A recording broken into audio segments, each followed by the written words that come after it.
Let us begin. 12th Night.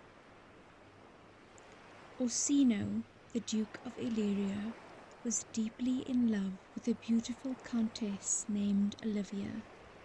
Yet was all his love in vain, for she disdained his suit, and when her brother died, she sent back a messenger from the Duke, bidding him to tell his master that for 7 years she would not let the very air behold her face, but that like a nun she would walk veiled, and all this for the sake of a dead brother's love, which she would keep fresh and lasting in her sad remembrance. The Duke longed for someone to whom he could tell his sorrow, and repeat over and over again the story of his love. And chance brought him such a companion. For about this time a goodly ship was wrecked on the Illyrian coast, and among those who reached land in safety were the captain and a fair young maid named Viola. She was little grateful for being rescued from the perils of the sea, since she feared that her twin brother was drowned, Sebastian, as dear to her as the heart in her bosom, and so like her that but for the difference in their manner of dress, one could hardly be told from the other. The captain, for her comfort, told her that he had seen her brother bind himself to a strong mast that lived upon the sea, and that thus there was hope that he might be saved. Viola now asked in whose country she was, and learning that the young Duke Orsino ruled there, and was as noble in his nature as in his name, she decided to disguise herself in male attire and seek for employment with him as a page. In this she succeeded, and now, from day to day, she had to listen to the story of Orsino's love. At first she sympathized very truly with him, but soon her sympathy grew to love. At last it occurred to Orsino that his hopeless love suit might prosper better if he sent this page to woo Olivia for him. Viola unwillingly went on this errand, but when she came to the house, Malvolio, Olivia's steward, a vain, officious man, sick, as his mistress told him, of self-love, forbade the messenger admittance. Viola, however, who was now called Cesario, refused to take any denial, and vowed to have speech with the countess. Olivia, hearing how her instructions were defied, and curious to see this daring youth, said, "We'll hear once more from Orsino's embassy." When Viola was admitted to her presence, and the servants had been sent away, she listened patiently to the reproaches which this bold messenger from the Duke poured upon her, and listening, she fell in love with the supposed Cesario, and when Cesario had gone, Olivia longed to send some love token after him. So, calling Malvolio, she bade him follow the boy. "He left this ring behind him," she said, taking one from her finger. "Tell him I will none of it."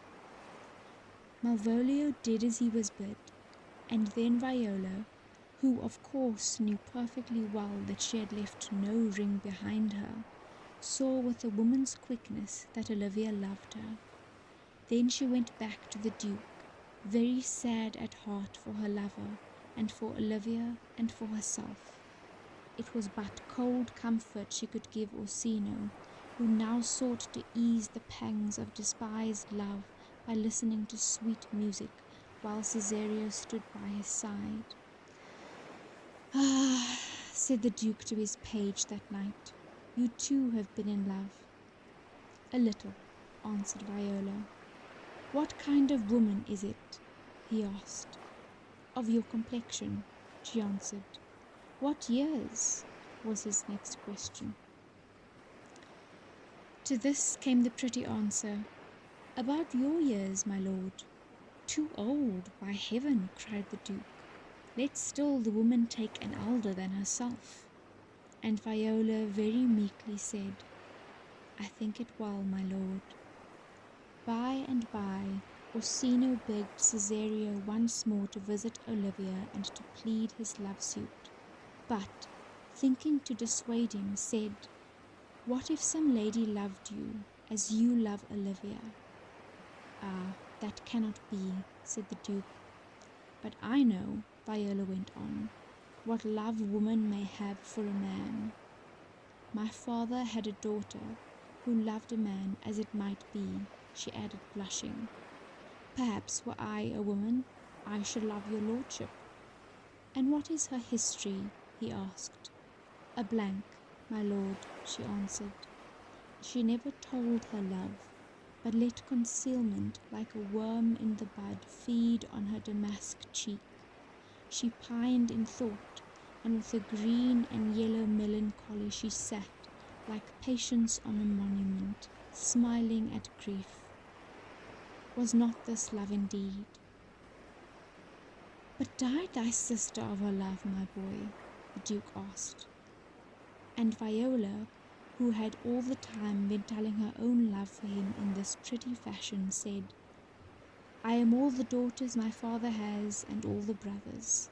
Sir, shall I go to the lady?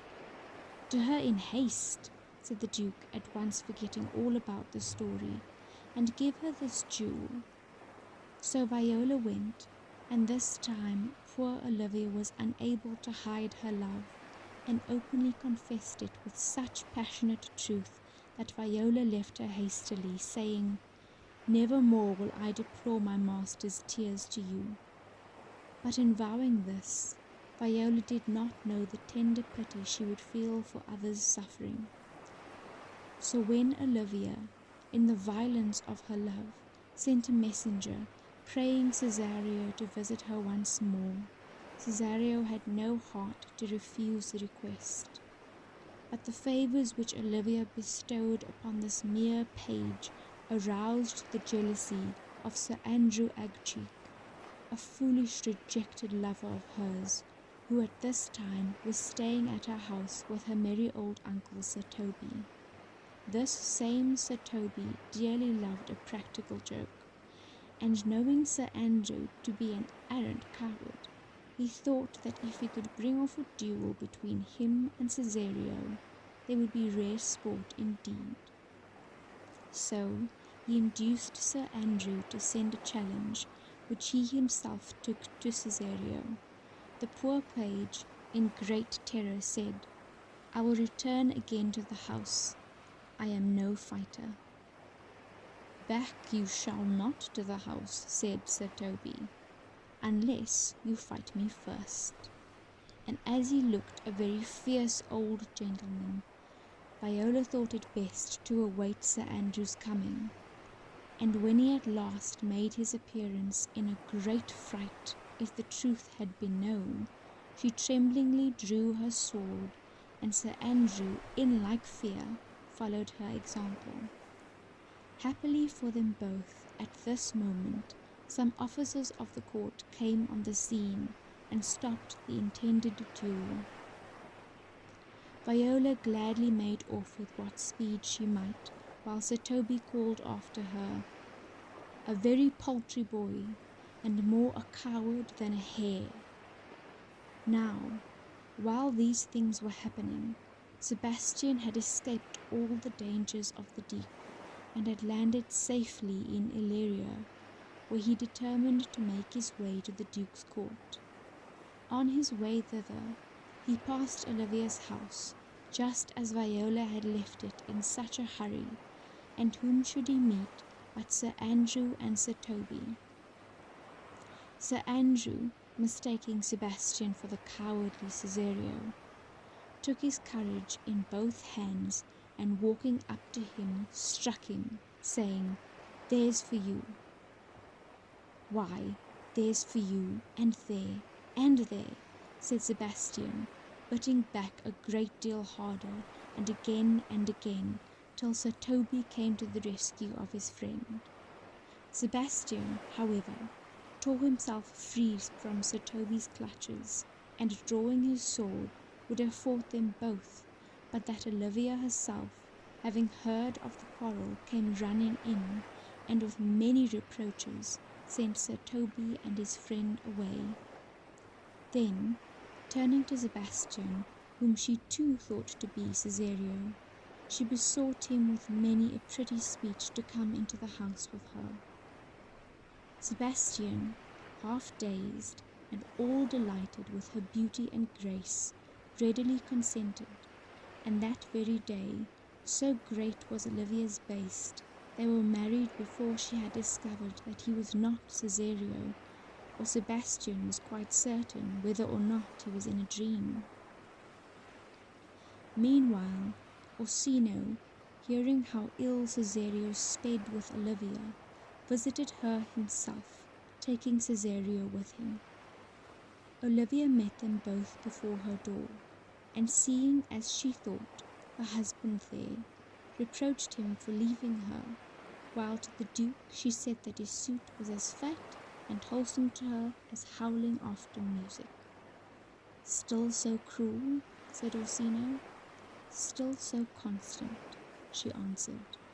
Then, Orsino's anger growing to cruelty, he vowed to be revenged on her. He would kill Cesario, whom he knew she loved. "Come, boy," he said to the page, and Viola, following him as he moved away, said, "I, to do you rest, 1,000 deaths would die." A great fear took hold on Olivia, and she cried aloud, "Cesario, husband, stay!" "Her husband?" asked the Duke angrily. "No, my lord, not I," said Viola. "Call forth the Holy Father," cried Olivia, and so the priest who had married Sebastian and Olivia, coming in, declared Cesario to be the bridegroom. "O thou dissembling cub!" the Duke exclaimed. "Farewell, and take her, but go where thou and I henceforth may never meet." At this moment Sir Andrew came up with bleeding crown, complaining that Cesario had broken his head and Sir Toby's as well. "I never hurt you," said Viola very positively. "You drew your sword on me, but I bespoke you fair, and hurt you not."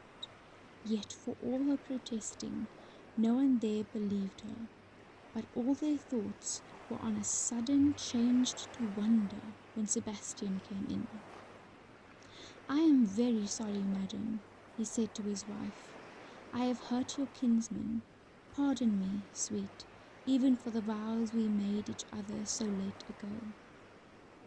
"One face, one voice, one habit, and 2 persons," cried the Duke, looking first at Viola and then at Sebastian. "An apple cleft in 2, said one who knew Sebastian, "is not more twin than these 2 creatures. Which is Sebastian?"